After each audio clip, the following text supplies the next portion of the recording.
Hey everybody, Justin from Tallah here. I just wanted to say that this video will be the first of many videos in a quick series where I will be going over the concept for our upcoming album, Matriphagy.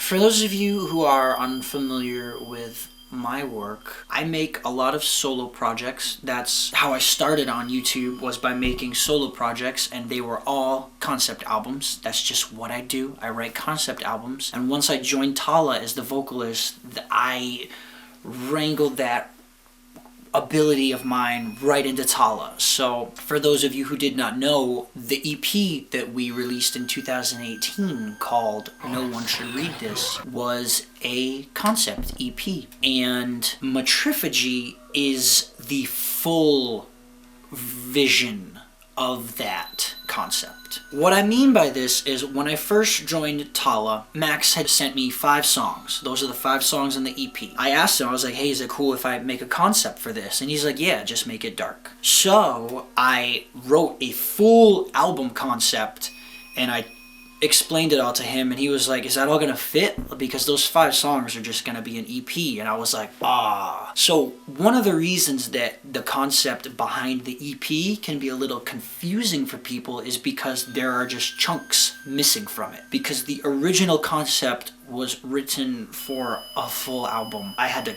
cut the concept in half. I had to take certain bits out. With Matriphagy, you're going to get the full vision that I made from the get-go.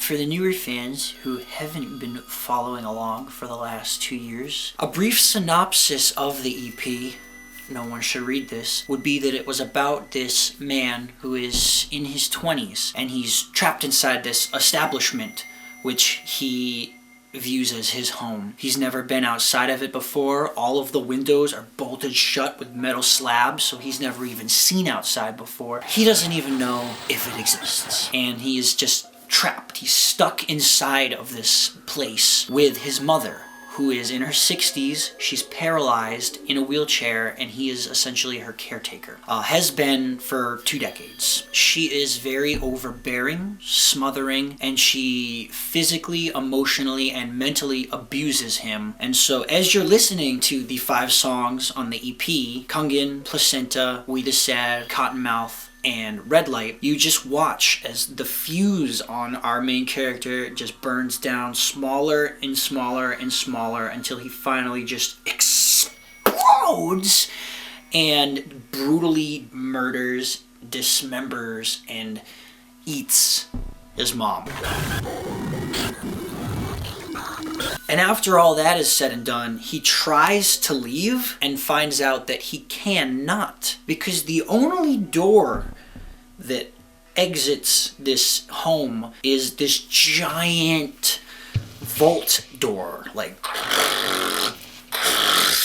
and the vault does not turn unless you have the code to an electronic lock, and the only person who had the code, he just murdered.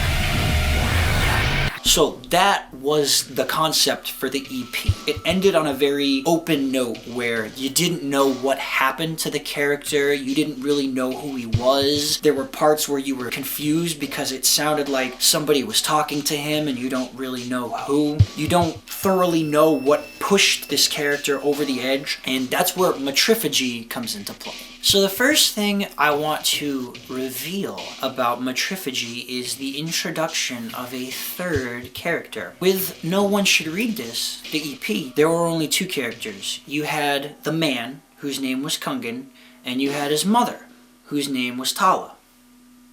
In Matriphagy, we have a 3rd character named Lobby Fu, who happens to be a very malicious stuffed animal rabbit who talks to Kungin. You may recognize him from the music video for Cottonmouth.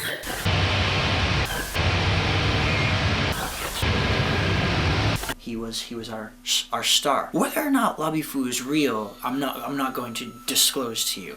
I'm going to leave that for you to decide. But what I do need you to understand is that Kungin believes that he's real. So whether or not he is actually real and speaking to Kungin it's not really relevant for this story. What's relevant is that Kungan believes that he is real. That's all that really matters. So hopefully that makes sense and you're all still following along with me. Real quick, I want to touch upon the title of the EP versus the title of the full length. The EP was titled No One Should Read This. Max and I chose this title because we felt that it summarized what happens across those 5 songs. No One Should Read This is specifically talking about his journal. And on the front of the journal it says no one should read this. And this journal, it's all of his dark thoughts, all the hate that he's expressed. You hear him talk about it in Kungan, where he says, list the reasons to go and reasons to stay. Keep it in my chest pocket, keep it close to me. I think I have the journal actually.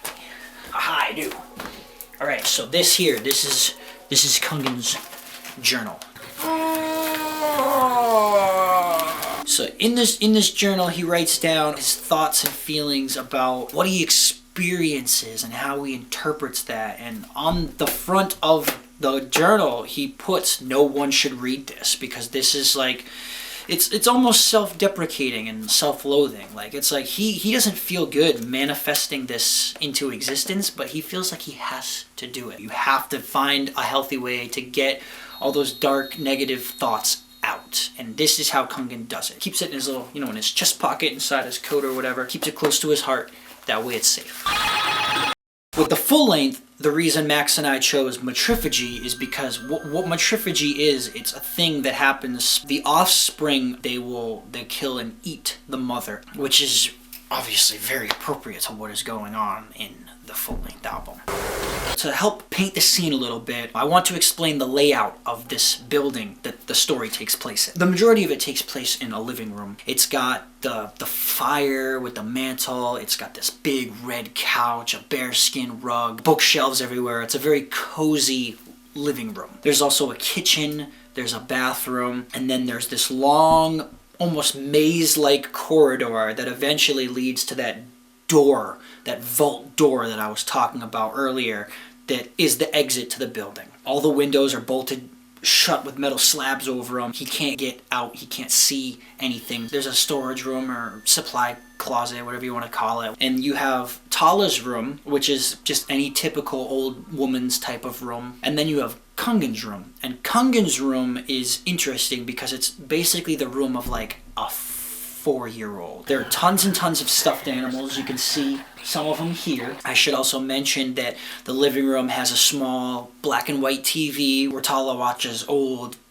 VHS tapes of movies, and she's got a little record player or gramophone, whatever you want to call it, but it's just a very old, cozy sort of house.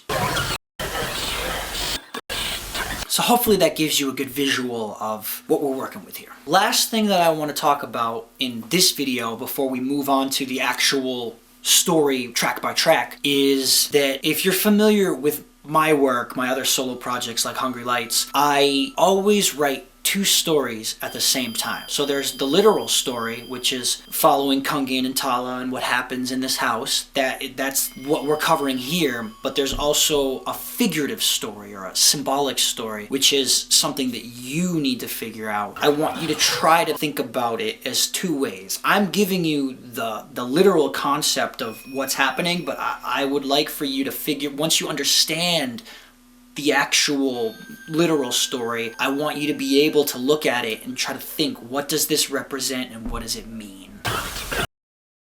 Just because I'm giving you the concept and the story and handing it to you so that you can follow along and enjoy the music better, that doesn't mean that this is what the song is about. These are what the songs are about to me. If you look at these lyrics and you get something else from it, that's totally fine. Whatever the song means to you, that's what it means to you. Whatever you take from the lyrics, I'm happy to hear it. If you'd like to discuss it in the comments, we'd love to hear what you have to say, and I'll see you in the next video.